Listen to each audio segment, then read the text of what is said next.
होय दादा, लाईन का बंद राहते त्या पलीकडल्या दोन लाईन का बंद ठेवल्यात? लाईन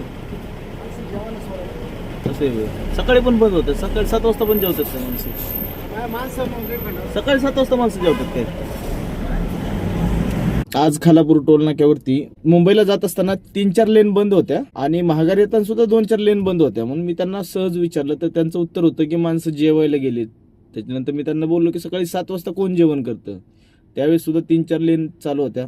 त्यात काय होतं, एका गाडीचं फास्टॅग बंद झालं होतं, त्याच्यामुळे बराच वेळ माझा पण त्या ट्रॅफिकमध्ये गेला. गाडी त्या लाईनीतून काढा, नंतर दुसऱ्या लाईनला टाका, नंतर जावा, नाही का. मग मला ह्या खालापूर टोल प्रशासनाला जे चालवतात ना, त्यांना साधा प्रश्न आहे की दिवसाला जे 3-4 करोड रुपये तुमच्याकडे गोळा होतात, तुम्ही त्यातून 10-15 हजार रुपये नोकरीने 2-4 माणसं एक्स्ट्रा ठेवू शकत नाही का? एवढा सगळा पैसा जातो कुठे ना? तुमच्याकडे कोणत्याच गोष्टीची सोयी सुविधा नाही, तरीही तुम्ही लोकांना, लोक जे टोल भरत आहेत त्यातून तुम्ही साध्या सुविधा देऊ शकत नाहीत लोकांना. त्यासाठी थांबावं लागतं कित्येक वेळ.